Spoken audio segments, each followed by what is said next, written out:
નિરંજન વસાવાના માણસો કે ચૈતરભાઈ ધારાસભ્ય સાથે જોડાયેલા લોકો આ દારૂનો ધંધો કરે છે.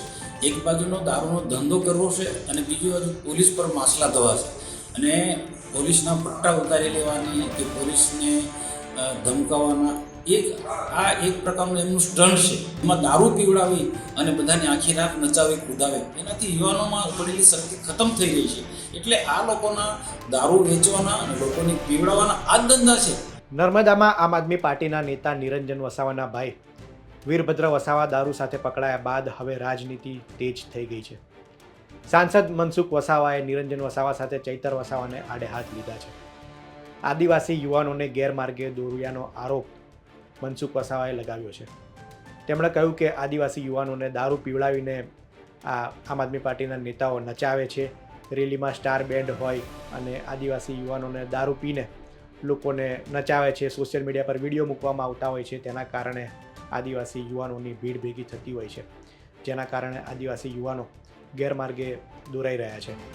હાથીના દાંત ચાવવાના જુદા અને બતાવવાના જુદા હોય છે, તે પ્રકારની વાત કરીને તેમણે કહ્યું છે કે ચૈતર વસાવા એક તરફ દારૂ બંધીની વાતો કરી રહ્યા છે, જિગ્નેશ મેવાણીને લઈને સુફિયાની વાતો કરી રહ્યા છે અને દારૂ મુદ્દે સરકારને ઘેરવાનો પ્રયાસ કરી રહ્યા છે, પરંતુ બીજી તરફ તેમના જ માણસો દારૂના ધંધા સાથે સંકળાયેલા છે. વર્ષોથી દારૂના ધંધા સાથે તેઓ સંકળાયેલા છે અને મોટી માત્રામાં તેઓ દારૂનો વેપલો કરે છે. આવા લોકો ચૈતર વસાવાની નજીકના છે અને ચૈતર વસાવા આવા લોકોને પ્રોત્સાહન આપે છે તેવો સાંસદે આરોપ લગાડ્યો છે. નર્મદા પોલીસે આમ આદમી પાર્ટીના નાના ભાઈ ભદ્રસિંહ પણ કહે છે, એ કુંવરપુરામાં નાંદોદ તાલુકામાં આવેલું ગામ, ત્યાંથી એમના ઘરેથી 11 જેટલી બોટલો પકડી પાડી છે, રંગિયાત પકડી છે વિદેશી દારૂ. આમ તો કહેવાય છે કે 5 પેટી હતી, પણ પોલીસમાંથી જ કેટલાક લોકોએ એ વિસ્તારનો જે પોલીસ કે જમાદાર છે એમને બાતમી આપી દીધી કે તમારા રેડ પડશે, એટલે 5 પેટી એમને સગે વગે કરી દીધી. પણ છતાં પણ એલસીબી હિંમતભેર આ 11 જેટલી બોટલો પકડી પાડી છે. આના અગાઉ પણ આમ આદમી પાર્ટીના આ નાના ભાઈ નિરંજનનો નાનો ભાઈ એ પણ અગાઉ પણ પકડાયો હતો. અને આમ એ ઉપરાંત ઘણી બધી જગ્યાએ નિરંજન વસાવાના માણસો કે ચૈતરભાઈ ધારાસભ્ય સાથે જોડાયેલા લોકો આ દારૂનો ધંધો કરે છે.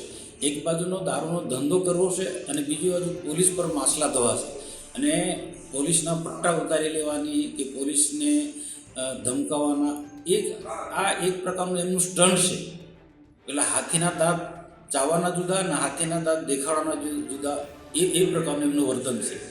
અને હકીકતમાં તો 2 નંબરના ધંધા, લોકોને બીવડાવવાનું, લોકોની સાથે તોડપાણી કરવાનું એમનો ધંધો છે. અને એ ઉપરાંત તમે જોજો એમના સ્ટેટમેન્ટ પણ સોશિયલ મીડિયાથી માંડી મીડિયામાં એક પ્રકારના સમાજને ગેરમાર્ગે દોરવાના એમના એવા નિવેદનો હોય છે. ક્યારેય પણ એક પણ નિવેદન એવું નથી જોયું ચૈતર વસાવાનું કે નિરંજનનું.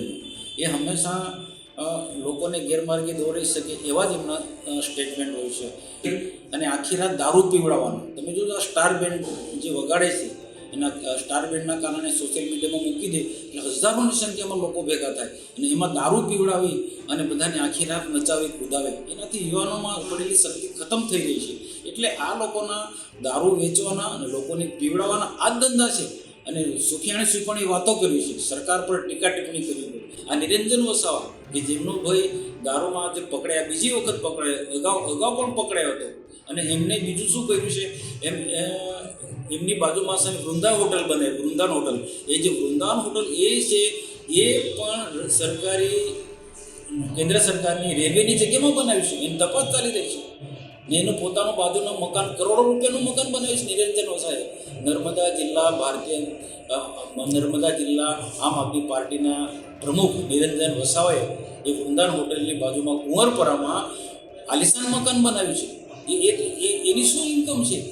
એનું કોઈ ઇન્કમ નથી. ને આવા શું છે એમના આવા 2 નંબરના દારૂના ધંધા કરાવવા લોકો પાસે અને ક્યાંક લોકોને ડરાવી ધમકાવી અને આ પ્રકારના તોડપાણી કરવાના આવા ધંધા છે. ડેડિયાપાડાના જે આમ આદમી પાર્ટીના જે પ્રમુખ છે દેવેન્દ્રભાઈ વસાવા એને દેવો પણ કહે એને અધિકારીઓને ધમકાવતો વિડીયો વાયરલ થયો છે કે મને પૈસા આપો, હપ્તા આપો, મારા કાર્યકર્તાઓને મારે દિવાળી કરવાની, હોળી કરવાનો તમે પૈસા આપો, એ પ્રકારના એમના વિડીયો મારી પાસે છે. એટલે આમ આદમી પાર્ટીના નેતાઓ બધા જ, એમાં ચૈતર વસાવા હોય કે પછી નિરંજન વસાવા હોય કે દેવા વસાવા હોય, એ હંમેશા ડરાવવાના, ધમકાવવાના, લોકોને ઉશ્કેરવાની જ વાતો કરે છે. તો આનાથી આદિવાસી સમાજ આગળ વધવાનું નથી. મનસુખ વસાવાએ એમ પણ કહ્યું કે ખંડણી માગનારાઓ અને ગેરકાયદેસર ધંધો કરનારા લોકો ચૈતર વસાવાની નજીકના છે. તેમણે નર્મદા જિલ્લા પ્રમુખની વાત કરી. આ ઉપરાંત ડેડિયાપાડામાં તાલુકા પ્રમુખ, આમ આદમી પાર્ટીના તાલુકા પ્રમુખ પણ દેવેન્દ્ર વસાવા પણ આવા જ ધંધા કરે છે, ખંડણી માગે છે, અધિકારીઓ સાથે ખંડણી માગે છે, તેમની પાસે વિડીયો પણ છે તેવી સાંસદે વાત કરી. આ ઉપરાંત નિરંજન વસાવાને પણ આડે હાથ લીધા અને આરોપ લગાવતા કહ્યું કે તેમનું ગેરકાયદેસર મકાન હાઈવે પર બનેલું છે, જે કરોડો રૂપિયાની આ મકાન છે અને તેમનું હોટલ છે તે પણ ગેરકાયદેસર છે. આ બધી વાત મનસુખ વસાવાએ કરી છે. તેમણે કહ્યું છે કે નિરંજન વસાવા પોતે કોઈ મોટા ધંધા કરતા નથી, તો પણ તેમની પાસે કરોડો રૂપિયા ક્યાંથી આવ્યા? ગંભીર સવાલ મનસુખ વસાવાએ ઊભા કર્યા છે. આગામી સમયમાં ચોક્કસ આના પડઘા પડે તેવું લાગી રહ્યું છે. આ અંગે આપનું શું માનવું છે તે અમને કોમેન્ટમાં જરૂર જણાવશો. આ વિડીયોમાં હાલ આટલું જ. ધન્યવાદ.